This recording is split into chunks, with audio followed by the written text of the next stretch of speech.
One thinks accountant and relates it to boring debits and credits. But if anyone could break that stigma, it's my guest today. Oliver Barbeau is the managing partner of Moore Johannesburg and deputy chairman of Moore South Africa. He's got decades of experience in corporate finance, advisory, offshore smart stuff, mergers and acquisition, and the list goes on and on to make even the most impressive CV look a little bit lacking. He knows everyone, he's razor sharp, and an absolute advocate for business, humanitarian projects, and entrepreneurship. And to this entrepreneur, a great motivator and somewhat frequent absolute mentor. Welcome, Oliver. Wow, Elan, it's quite an intro. Thank you very much, and very pleased to be here. It's great to have you on here, and I tell you, I always feel privileged that I get quite a bit of your time, and I know that you'll have some valuable insight for people today. You even said off-camera, check, we've kitted out the studio for you in your colours. Very kind of you to make sure that we were all here in Moore colours. Thank you. And so this show is called Thrive Talk. Yep. Helping businesses shift from surviving to thriving. Yep. And you told me as well, Moore's catchphrase? Helping you thrive in changing times. So when you said, let's have a chat about thriving in business, I'd love to have that conversation. There we go. So it's meant to be. Okay. So I want to jump in and at this level of discussion, like I said to you before, is you're such an experienced character. You've sat around the table with captains of industry, small businesses, startups, all sorts of stuff. My first question is just, what's fun for you now? You've done so much business. What makes you go, okay, I want to keep doing it? What's fun? And then what's fascinating? Yeah, I think that's a very important question. And it goes down to what are accountants all about? Accountants at heart are actually quite competitive. We love to compete against one another. We love to have a hierarchy about how we do things. And business gives us that stimulation. It gives us that challenge. It's all about, how do I make things better? How do I make things better in my own business? How do I make things better in my clients' businesses? And that's the motivation. So it's not so much the financial success which might come out of running a successful practice like thankfully Moore Johannesburg is. That almost becomes a byproduct of just doing what you enjoy doing, which is helping businesses thrive in changing times, helping entrepreneurs navigate the journey. Because to be fair, entrepreneurship is a lonely place. And that's for sure. And you need a sounding board every now and again. And so maybe to answer your question slightly different, what floats my boat? Yeah, it's exactly that. It's engaging with entrepreneurs who are super passionate about their business. They've got a problem they're trying to solve, and occasionally we can come up with a solution for them, and that's the satisfaction. That's what drives the behavior. Okay, and for you as a business person, I've seen you sit in the entrepreneurial seat for quite some time. I'm sure, have used a lot of that experience to be able to give advice across the board, because I think a lot of people in accounts are generally risk averse. Yeah. You sort of seem to break the mold and sit on the other side where you'll take on a bit of risk. Again, a fair point. I think accountants naturally, by their training, they get trained to spot risk. They get trained to identify it, potentially to avoid it. And that's where I guess the whole image of a grey-suited, boring accountant auditor comes into it. For me, I was very fortunate at a young age. I had an incredible mentor. Probably the smartest man I ever met in my life, Derek Irish, who's passed on many years ago. Sure. But he instilled in me a passion for business much more than just what is your technical ability. To say you've got to learn to apply your technical ability in a real business world. And I guess that entrepreneurial spirit, he ignited it, and we've grown. As a firm, I would like to think that Moore Johannesburg is a particularly entrepreneurial firm. What do we mean by that? Is I think we're good at spotting different gaps, different new avenues for business, maybe go into service lines that other firms might not go into. Is it always successful? Anyone who told you that it was always successful would be fundamentally lying to you. It doesn't work that way. Sure. You've got to go through different iterations, and this works and that works, and maybe this doesn't work, and you course correct.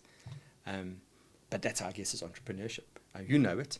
Yeah. You have a plan. You're building Nagging Panda, and I guess at the start of it, you would have started and said, I'm here and I'd like to be there in X period of time, but it's never linear. No. It goes up and down and up and down. Yeah, and in fact, you're starting facing one way and then the other. Exactly. So I think entrepreneurship is potentially a word that's overused or misunderstood. I agree with that. In this country. And entrepreneurship is a little bit about embracing risk, but it's about embracing manageable risk and making calculated decisions. Yes. And what successful entrepreneurs have in common is the ability to make many decisions in a day. Make lots of decisions. Yes. You'll get some wrong. So what? Yeah. But you'll have the ability to course correct. You can't be in a position where you don't make decisions and you go into decision paralysis. And many entrepreneurs, if they look back at their own journey, they will spot a moment in their life where they made a critical move that's changed their lives forever. Yes. It says, this is what I'm going to do. It might not be the tried and tested route. It might be something slightly different. But I back myself. I think I'm going to do this. And they did it. They leapt at that. Yep. That's entrepreneurship. They weighed up the pros and the cons. They saw the risks there. And they said, I think I can do this. I think I can climb this mountain. Sure. And it resonates a lot with me, actually. Yes. But in terms of decisions every day, it's something that as an entrepreneur, we're making, like you say, lots of decisions all the time. That ability to make all those decisions is because you're a smaller, more agile business. Yeah. When you get one wrong, it's not as detrimental as, I suppose, if you were a bigger business making a bigger play.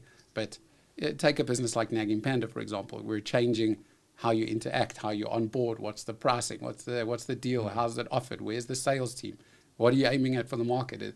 And it's almost like you're course correcting all the time because you're holding the reins. You have to do that. In bigger business and business in general that you're part of, do those things happen or is it much slower? I think the surprising thing is that you go through a similar process. In my leadership team, we have a mantra that we use on a regular basis, and that is think far, think close. Okay. As you progress through your life journey as an entrepreneur, you can get caught in the busyness of business. I've got to do this now, do this now. Those are all the think close. Those are real things. I've got to make sure that my client is getting what he needs, that the service is being done. Yeah. But to be a successful entrepreneur, you've got to stop every now and again and say, have I made a decision that is think far today? What do I mean by that? Maybe it's... No, it's almost like thinking fast and slow. Yeah, you've got to go, do now. Yeah. And the higher you go up in a hierarchy and the more you develop on your entrepreneurial journey, the more you've got to have that split that says, I might start off doing 10 now decisions and 1 far decision. But as I progress, it becomes 5 now decisions, 5 far decisions, the one that are going to change the course. I recently read a transcript of an interview that Steve Jobs had done. And an analyst was asking him about the quarter results for Apple. Mm. And they were great quarter results, and he was asked for his opinion on it. And he said, those quarter results were formulated 3 years ago. That decision was made 3 years ago. Yeah. Sure, we're getting the benefit of it now. But today, if you ask me, what am I doing? I'm saying, I'm making the decision for the next 3 quarters, 4 quarters, 5 quarters out. Yes. Those are the think fars. And the think close is, of course, I'm having a look at what these results look like for this quarter. And do I need to course correct my plan that is 3 or 4 decisions out right now? That's the trick. We can, a common pitfall for entrepreneurs is they get into this busy fool syndrome. And they make lots and lots and lots of decisions that are kind of here solving a problem, but they don't go, just pause, get some perspective and go and say, what are the decisions I need to make for tomorrow? Yes. And the day after that? Yes. Those are the keys. Okay. And do you think that for, like you say, it's a lonely journey? Very lonely.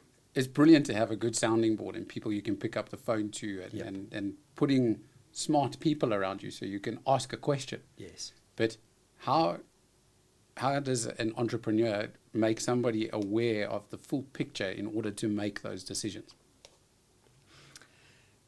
Successful entrepreneurs are all great storytellers. Okay. And think about them all. I think about the ones that you might come to mind immediately. Elon Musk. We've spoken about Microsoft. We've spoken about Apple. You've got to take everybody that's within your organization on a journey with you. Yes. And you've got to take your customer base, your clientele on that same journey. You've got to be able to articulate what that journey is. And if you can do that with a level of clarity, Yes. people will understand what you're trying to achieve and will surprisingly support you in those endeavors. Okay. If they understand what it is. Human nature is quite a simple thing, actually. People want to understand is what is the flag that you're carrying, Yes. and where is this flag going, and do I believe in that? And if I do, I'm going to follow you. Okay. So I like that. Simple, easy to understand. become a great storyteller about Yeah. what it is you're Just like that. Yeah. Just like you've done now. Thank you. But I mean, like the Nagging Panda story, you can articulate that story exceptionally well. It's a story that's going to resonate with every single business owner. How do I get my customers to pay me on a regular basis? How do I get the cash into the tills so that I can further this business? Yes. So I can do the next bit of development. It's a huge issue in business. Sure. And I think your timing in terms of what you're doing in Nagging Panda it's exactly right for where we are. I appreciate that. Thank you. But you've been good at putting a story to it, and we talked about the flag. There's your flag. You've got a little panda. It's a very this one's less obvious. Yeah. But storytelling is important in entrepreneurship. It's great advice. So anybody watching, please tell your story clearly and don't be afraid. Go for it. Yeah. Take that step forward. So I have a question for you. In your experience having sat around so many tables, is there something that you find common amongst, when I say common, I mean the common traits that people have succeeded in doing in making a shift from startup to small to big, in scaling their business? Is there something where you look and you go, a few things happened in each one that we could learn from? Yeah. The entrepreneurship journey, just like your journey, started with you had an idea.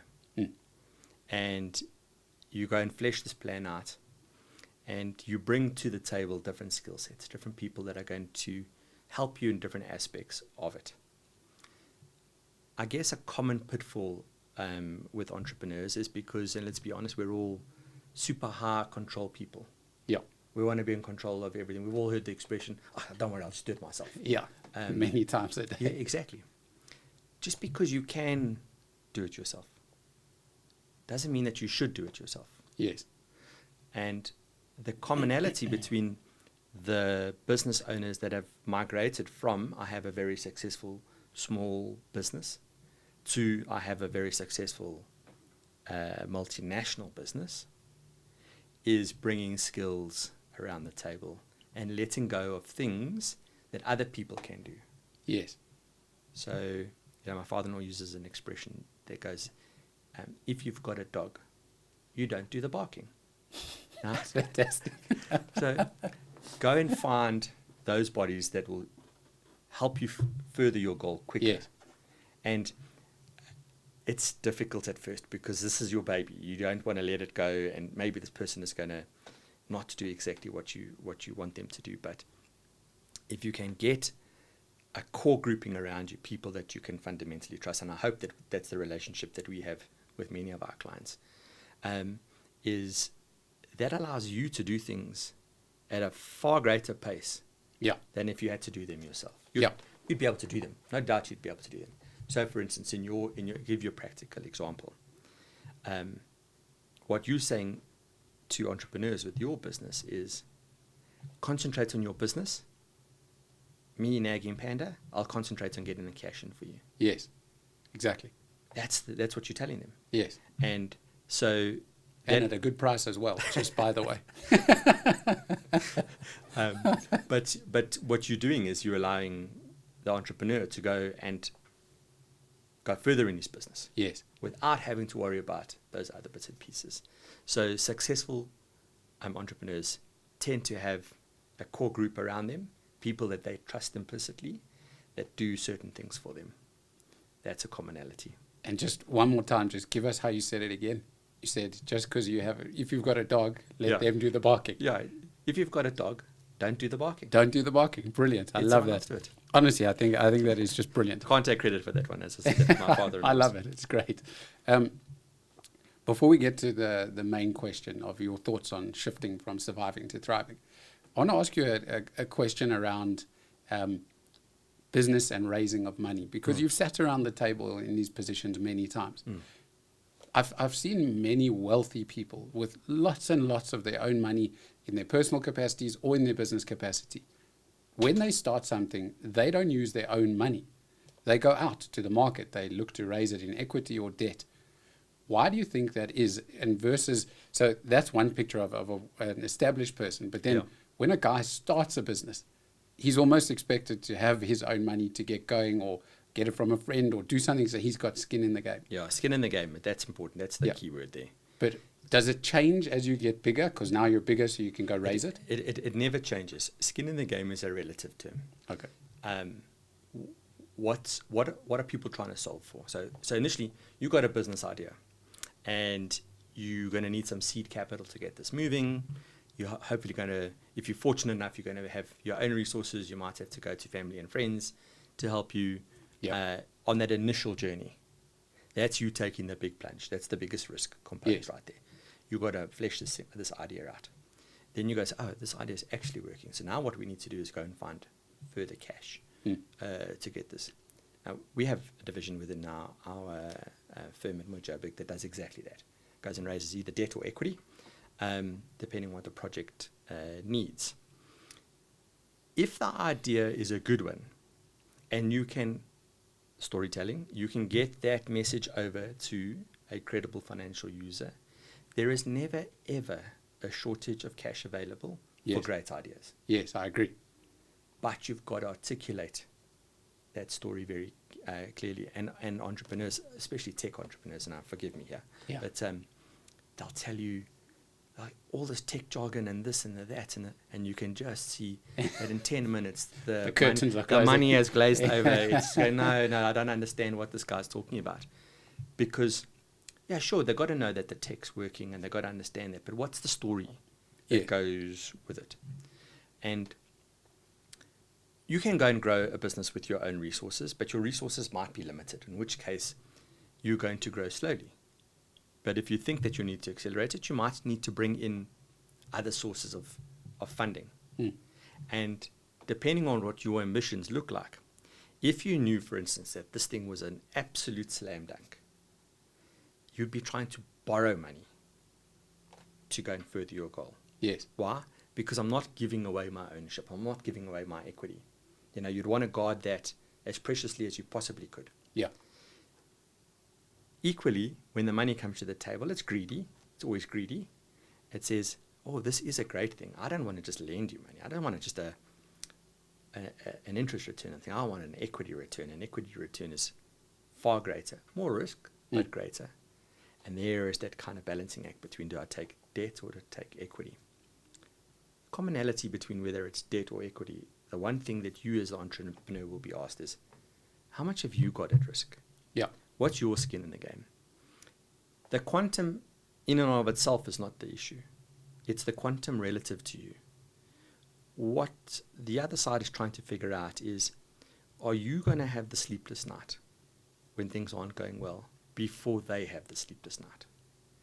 So the level of money that you put into this thing, the level of skin in the game, must be sufficient that is meaningful in your life.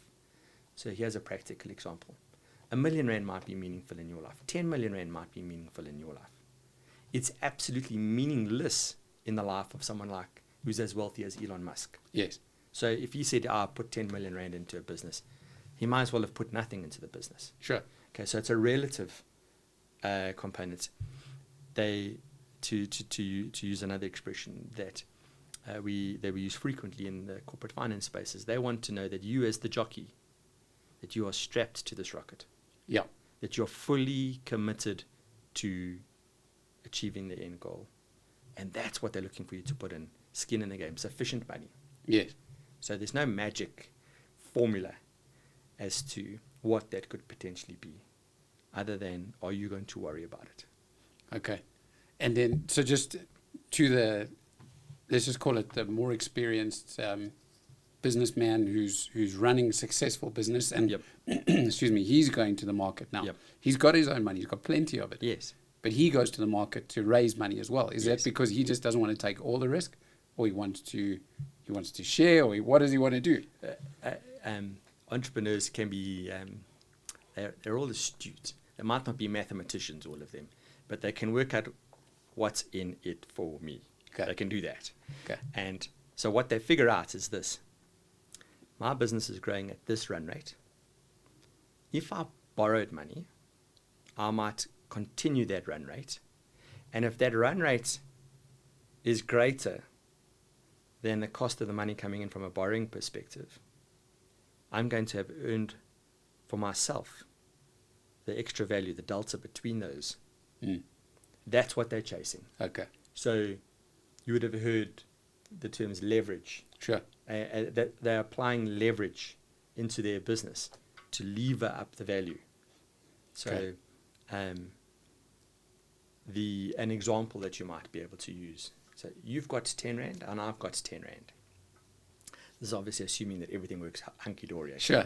As business always does, right? It always does. It's always perfect. You Okay. got 10 Rand and I got 10 Rand. Yeah. And we go and we find these incredible apartments on the Cape Town seaboard. And they cost 10 Rand. Okay, so you decide you're going to take your 10 Rand and buy one apartment. And I decide I'm going to take my 10 Rand. I'm going to buy 10 apartments. I'm going to put 1 Rand into each one of them. And I'm going to get 9 Rand from the bank. Because I've done in my calculations that my debt is going to cost me whatever the rate is. But I think potentially these grow much faster than that rate of interest. And so I have 10 of these apartments, and I've put 1 Rand in, and I've borrowed 9 Rand. On that date that we close that transaction out, your balance sheet is still 10 Rand and mine's still 10 Rand. 2 years down the line, those properties have doubled in value. So your 10 Rand has now become 20 Rand. Mm. My 10 Rand, so I had 10 of these apartments, they doubled up. So now I have 20, 20, 20, 20. Mm. So now I have that amount there. I have 200 sitting there. And I've got still my 99 or 9 Rands Yep. debt at the bottom there. How much has my balance sheet grown relative to your balance sheet? Sure. Tenfold. So that's the use of leverage.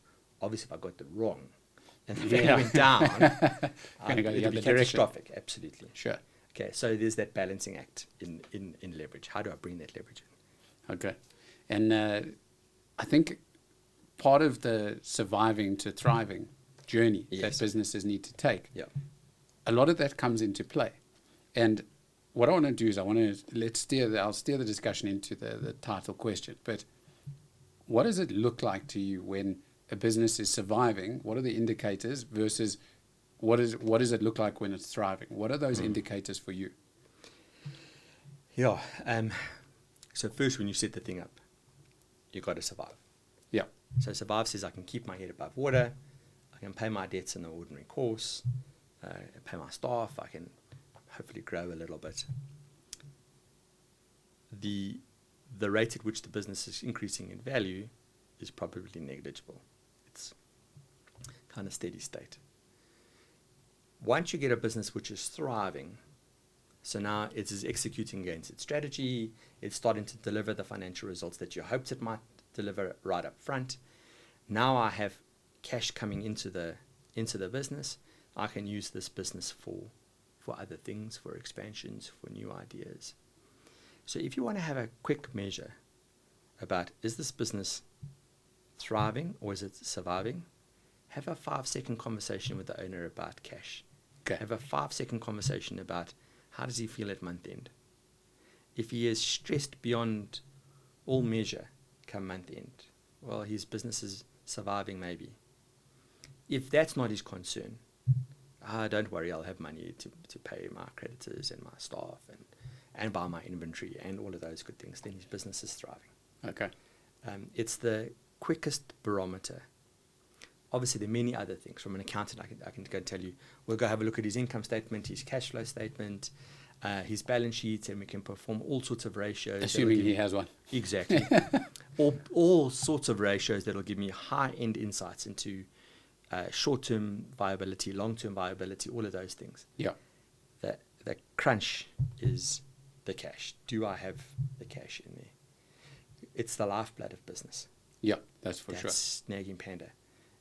I need the cash in the business. Any entrepreneur will tell you, I need that cash running through the business on a regular basis. That's when you move from surviving to thriving. Okay. And I need to just pick your brain then a little bit further, because I'll just have a quick sip of my coffee. Yeah, go and have a sip. So guys, for anybody who wants to know, if you want to get on his good side, bring him good coffee. Big facts. In surviving and getting to a thriving position, like you've said before, entrepreneurs need teams around them of the right people. Accountants would definitely fall into a key person inside of a business. A critical person, and often an overlooked person in it. Yeah. And my analogy behind this is quite straightforward. If you're playing a game, a football game or whatever it is, you need to know what the score is. Yeah. Otherwise, how do you know what you're going to do? Yeah, again, love that. So the accountant in the business world is the scorekeeper. Yes. In my experience, there is a direct correlation between quality of administration, quality of accounting, attention to detail in that, and how quickly a business moves from survive to thrive. Okay. It's so fundamental. So you're saying it's pivotal. It's a major thing. It is the major thing. I almost wish that at school level, they had very basic accounting as mandatory to go and say, how do I run very basic bookkeeping systems? How do I keep the score? For instance, how do you know, half time's approaching in the game and it's a rugby game, how do you know that, am I down by 5 points? Am I down by 30 points? It's going to fundamentally change your behavior. And the guys will say, I've got a gut feel for it. Well, maybe you do, maybe you don't. But if you do, then you're a special talent that not many people, you've got a special talent that not many people have. Sure. You need accurate information and you need it available quickly. Yeah. These days, there's no excuse for not having good administration because you've got systems like Xero accounting, and that's just so simple to use. And even if you think you can't use it, you can go and find armies of accountants that will help you utilize this. Yes. And then you plug in little things like Nagging Panda to tweak this little bit and other bits for report writing, and it's fundamental to business. I agree, and fantastic, because that's my next question actually, is that technology. Part of that responsibility, in my opinion, as a tech provider, part of that responsibility in executing the tech into business sits with the accountant, because we've sat with so many people who say that accounting with systems like Xero, QuickBooks, and just the cloud environment are meaning that accounting is becoming less about debits and credits, but more about advice and problem solving. Yeah. Where do you think the accountant fits inside of the ecosystem? The accountant is the gatekeeper on all things financial. You got a tax problem, who you phoning? You're phoning your accountant. You got a cash flow problem, who you phoning? You're phoning the accountant. They play that pivotal role. What I like about where technology has moved in this industry is it's made things quite simple to keep the score. Yes. That's valuable. But what's more valuable is the insights that might come from that. Yes. So you're looking at your business, as you said, it's like a lonely place. You only see that set of income statements, balance sheets, cash flow statements. An accountant, like those that are within my practice, they'll have a look at hundreds of them And they'll be able to say, look, Elan, you need to concentrate here. Your stock holding is way too high for the kind of turnover that you're doing. You're locking up too much cash here. I can tell you that because I can see many other businesses. Yeah. That's the insight. That's such a special skill to be able to have, and it's a trusted skill. You're not going to take that advice from anybody. You're going to take it from the accountant that you've handpicked. That's going to help you navigate that. Like you could go and go get a blood test, and they'll tell you all sorts of different readings. I'm not a medical doctor. I don't think you're a medical doctor. No. We look at these numbers and they go, I don't know what they mean. Yeah. It's the same thing. You go to the doctor, the specialist, and he says, well, this number means you probably should go to the gym a little bit more. And this one here says you probably should watch what you're eating. That's the value that you get with the professional that looks at the set of data. So it starts with accurate data, and all those cloud systems that you mentioned. They're brilliant these days. They're amazing. Yeah. And compared to even not that long ago, 15 years ago, how difficult it was to keep accurate accounting records. You needed armies of accountants to be able to do that. Yes. It's not the case anymore. No. But you still need professionals to interpret it.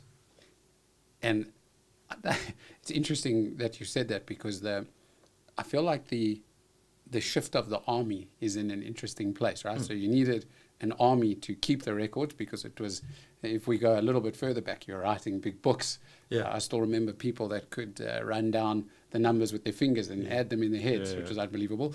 The army seems to shift, right? Yes. So the army needed to do all the manual work. Now the army needs to provide the advice and implement the tech and do all of those things. I feel like the army's sitting on the tech side now trying to tell the accountants about it. But the movement of the technology is so pivotal in what we're doing. What I want to ask you is, what do you think will happen to businesses that don't adopt and don't take it on? Because trust me, there's many. We speak to lots of business every day that says, I don't use accounting software yet. I have accounting software, it's on my local server, and I paid the license 100 years ago, and I don't want to change, even if one of the softwares only costs 400 Rand a month. I don't want to change. What do you think? My view on it is quite straightforward. Technology is amoral. It's neither good nor bad. It's there. And you have those that will embrace technology and benefit from it, and those that choose not to. If you can have technology do something that was very tedious or very labor intensive in the past, but now it's simple, why would you not do that? So I think that as the rate of technology increases, and there's no doubt it's increasing rapidly with AI and all those things coming at us, businesses will start to separate themselves along the lines of those that embraced it and went with it, and those that did not. And that gap between them will become fairly apparent. It's like, why would you not use something that could make a mundane task simple in your business so that you could concentrate on the real value-added bits of your business? Yes. You would absolutely do it. Just like, in the past, I guess, if you wanted to dig a trench, you would need thousands of people with shovels to be able to do that, and now you can just put some sort of heavy equipment or an excavator to do it. That's progress. Yes. What it does is allows all of us to progress quicker, and collect. We're all better off for that. The other advantage that it will bring is, as a business that's adopted technology and using it smartly, it must be bringing down their cost base. And it means then, on a practical level, on a very, very basic level, if someone is doing something smarter, quicker compared to his competitor, well, he's going to eat his competitor alive because he's got a price advantage. That's basic. That's a principle that anybody can understand. Sure. So that's how my view on technology is. It'll continue. It'll continue growing rapidly, and embrace it. Go with it. Adopt. Yeah. It's probably adopt or die, but maybe not as not as hard. Maybe not as severe. Maybe it is as severe as that, but it is going to be a separation between those that have used it smartly and those that have not. Okay. And then I've one more question for you on the tech before I go to my wrap-up question. Okay. What do you think tech can do better? It's a selfish question I ask all my guests because as a tech provider, we always want to know what people think. What can tech do better? Your answer, just to give you some framework, it could be around onboarding, human interaction. It could be anything to do with how we can provide you the tech better. Tech is often complicated at first to understand. Yes. And how do you get that? How do you get the adoption levels right? How do you get people understanding what it is? That's the first thing. So tech could make that early learning, that early development potentially easier for users to adopt. Sure. Then as AI starts to become invasive in everything that we do within business, that human element is going to become important. Yeah.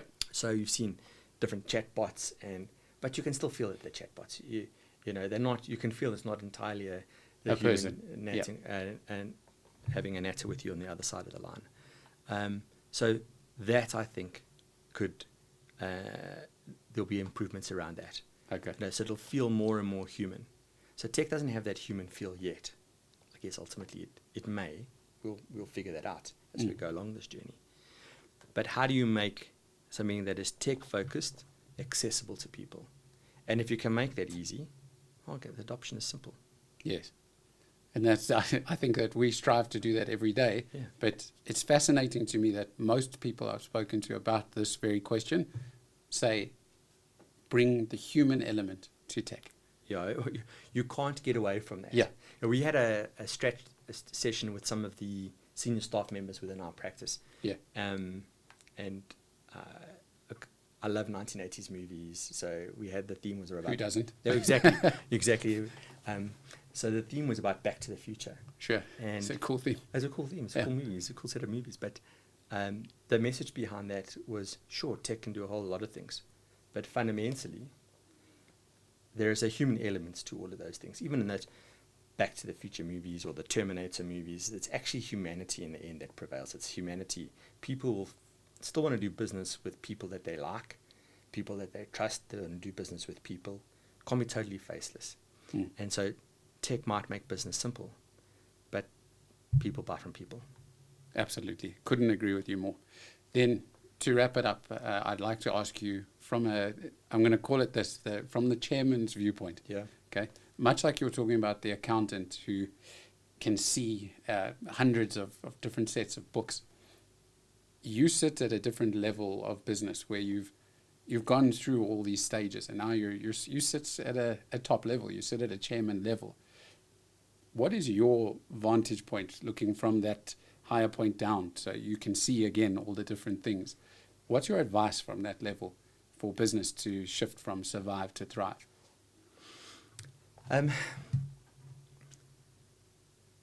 Often the difference between survive and thrive is attitude. It's mindset. And in this country in particular, we can get quite negative about things quite quickly. It's a bit of a South African trait. We go, today the rand is at, let's say it's 22. If we left here, it was 22. We'd all be, the place is falling apart. Where are we going to go to? And then tomorrow it gets down to 18. I know this place is fantastic. So we get quite fickle about those kind of things. But the mindset from a business perspective is we've got to embrace those challenges where we find ourselves. We've got to use those challenges. Those challenges will present opportunities to us. So it's very much a mindset. It's about identifying the opportunities that lie within the mess or the melee that might be floating around. As a young professional, we often hear young professionals wanting to leave the country. I'm going, why would you leave now? There are so many opportunities for you here. We are busy creating the next version of what this country looks like. This is a young country, and it's mindset. And I have an example, take an example like Elon Musk. It's a mindset that someone says, I'm going to put people on Mars. You got to dream bigger. You got to have a plan, have a story, articulate that properly, and then have fun in your business. If you're not having fun in your business, you probably need to move on. Okay. Because then life must probably be fairly tedious. So I embrace the chaos that we sometimes find in this country, surprisingly.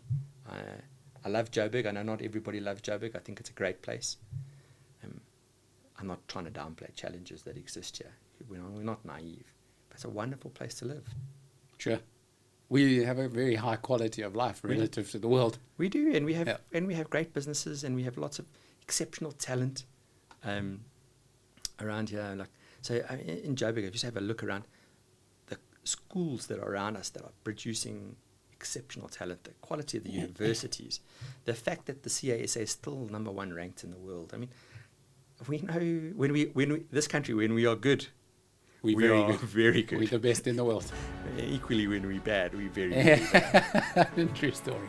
Well, Oliver, thanks so much for joining us on Thrive Talk today. Pleasure. And wonderful chairman's viewpoint there. Thank you.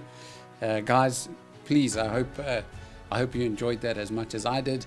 I can tell you now, having spoken to very high-level people, and you guys will see the shows if you haven't yet already, there's a very, very common attitude that's coming from highly experienced people, which is to stay motivated, to believe in what you're doing, and to really, really put passion and thrive in your business.